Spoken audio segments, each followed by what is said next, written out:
अध्ययन करेंगे कि पाठ्यक्रम निर्माण में शिक्षक की भूमिका क्या होती है, जो टीचर्स रोल होता है वो करिकुलम कंस्ट्रक्शन में किस तरह की भूमिका निभाता है।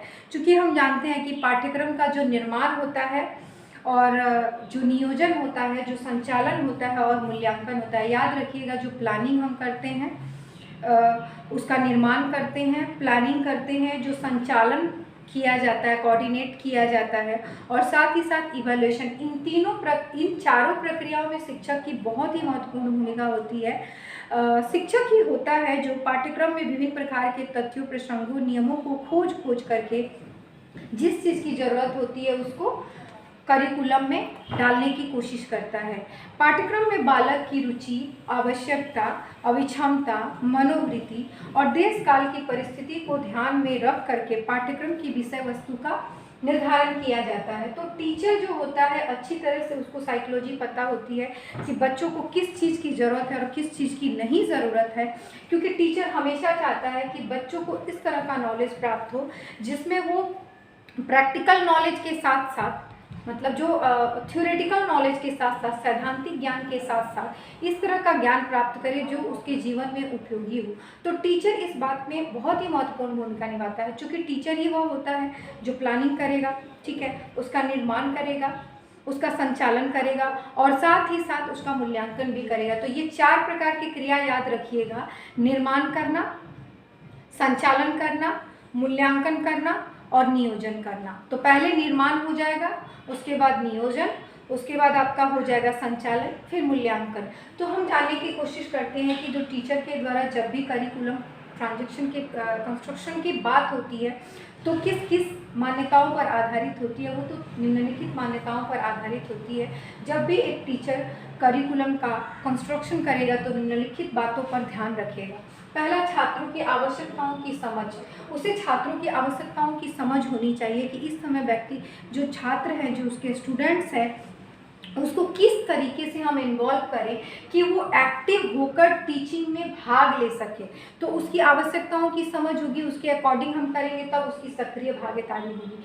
दूसरा है पाठ्यक्रम सहभागिता केंद्रित होनी चाहिए, यानी करिकुलम जो होता है ऐसा बनाया जाना चाहिए जो कोऑपरेटिव पे आधारित हो, जिसमें सहभागिता ज़्यादा से ज़्यादा हो। चूँकि हम जानते हैं कि भारत एक डेमोक्रेटिक वे है कंट्री है और यहाँ पर हम इस तरह का एजुकेशन सिस्टम चाहते हैं जिसमें लोग एक्टिविटीज़ करते हुए या पार्टिसिपेट करते हुए ज़्यादा से ज़्यादा लोग सीख सकें।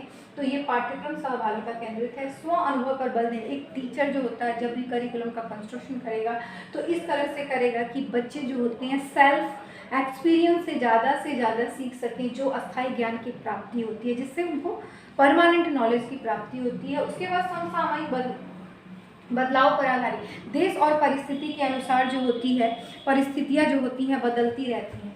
तो जो भी टाइम के अकॉर्डिंग जो चेंजिंग आ रही है, तो हमको इस तरह का करिकुलम रखना चाहिए कि बच्चे जो होते हैं समय के अनुसार जो परिस्थिति बदल रही है तो उसके अकॉर्डिंग हमको जो होता है जो भी करिकुलम देना प्रोवाइड करना चाहिए। जैसे अभी कोरोना काल चल रहा है तो इस तरह से करिकुलम हो सकता है, आपको कुछ दिन बाद सुनने को मिलेगा कि करिकुलम में कुछ मॉडिफिकेशन हुआ है और उसमें कहीं ना कहीं कोरोना जो वायरस है उसके बारे में ऐड किया गया है, ताकि आप कोरोना वायरस के बारे में जान सकें और जागरूक हो सकें।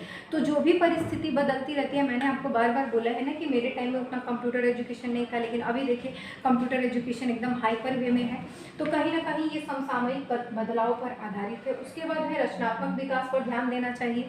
यहाँ रचनात्मक विकास का मतलब वो फॉर्मेटिव मत समझिएगा, यहाँ मतलब हो गया कि बच्चे की क्रिएटिविटी पर ध्यान देना चाहिए। जो भी हमें करिकुलम बनाना चाहिए वो क्रिएटिविटी सेंटर होना चाहिए। जैसे बच्चे जो होते हैं कार्य करते हुए सीखें, छोटे छोटे पार्ट में कार्य करते हुए सीखें। प्रयोगात्मक पार्ट, एक्सपेरिमेंटल वर्क ज़्यादा से ज़्यादा बच्चों को देना चाहिए। लर्निंग बाय डूइंग पे आधारित होना चाहिए। और डेमोक्रेटिक वैल्यू आप जानते ही हैं कि हमको सभी बच्चों से समान व्यवहार करना चाहिए, सभी को एक समान देखना चाहिए। तो इस तरह के वैल्यू का समावेश होना चाहिए। इंक्लूसिव एजुकेशन का मतलब होता है जो डेमोक्रेटिक है उसी तरह हो जाएगा कि सभी एजुकेशन फॉर ऑल, सभी के लिए एक समान शिक्षा की बात करना। इंक्लूसिव एजुकेशन मैंने आपको बता भी दिया है कि इंक्लूसिव एजुकेशन क्या है। स्थानीय आवश्यकताओं पर आधारित होना चाहिए। देखिए जो भी करिकुलम होना चाहिए वो सिर्फ आपके राष्ट्र की आवश्यकता की पूर्ति नहीं करनी चाहिए। आपका जो आपका जो आसपास का वातावरण है, आपको जिस चीज़ की नीड है, आप बीएड की ट्रेनिंग इसलिए कर रहे हो कि आप कहीं जॉब कर सको, आप कुछ अर्न कर सको, ताकि आपकी स्थिति में कुछ सुधार हो सके, ठीक है। तो इस तरह का करिकुलम होना चाहिए जो स्थानीय आवश्यकताओं की पूर्ति भी कर सके। उसके बाद है पाठ्य वस्तु भाषा और आयु के अनुसार होनी चाहिए। जो भी करिकुलम हमें बनाना चाहिए, जैसे छोटा बच्चा है उसके लिए अलग, बड़ा बच्चा है उसके लिए अलग, उसके अकॉर्डिंग होना चाहिए। ऐतिहासिक दृष्टिकोण को हमें नहीं भूलना चाहिए, क्योंकि हम जानते हैं कि हमें कैसे इतिहास से फुलफिल करते हैं, जहाँ पर इतिहास में समय के साथ साथ जो अवधारणाएं विकसित हुई हैं, मतलब समय के अकॉर्डिंग जो होता है चेंज होते रहता है ना, तो हमें पहले वाली चीज़ों को पूरी तरीके से इग्नोर नहीं करनी चाहिए। उन सभी चीज़ों को भी बच्चों का नॉलेज देना चाहिए। मूल्यवादी सिद्धांत पर ध्यान देना चाहिए कि पाठ्यक्रम मूल्यवादी सिद्धांत से मुक्त का हुआ क्या कि विभिन्न प्रकार के मूल्य हैं, जैसे ऑनेस्टी है, दयालुता है, परोपकारिता है। इन सभी चीज़ों को, ऑनेस्टी, ईमानदारी, इन सभी गुणों को बच्चों को सिखाना चाहिए, ताकि वो मोरल, मतलब एक तरह से मान लीजिए कि मोरल एजुकेशन से रिलेटेड नॉलेज भी बच्चों को देना चाहिए, ताकि वो दूसरों को आदर कर सकें, दूसरों के प्रति सहयोगिता की भावना रखें, परोपकारिता की भावना रखें, दयालुता की भावना रखें, ईमानदार रहें। तो इन सभी चीज़, ये भी बहुत इंपॉर्टेंट एक फैक्ट हो जाता है। तो एक टीचर जो होती है उसकी बहुत ही महत्वपूर्ण भूमिका होती है। याद रखिएगा, कंस्ट्रक्शन में जो भी कंस्ट्रक्शन होता है, तो उसमें पहले हम बात करते हैं निर्माण की, निर्माण, देन नियोजन, निर्माण की बात हो गई है, उसके बाद नियोजन की, 1 में निर्माण, 2 में नियोजन, 3 में आपका हो जाएगा संचालन,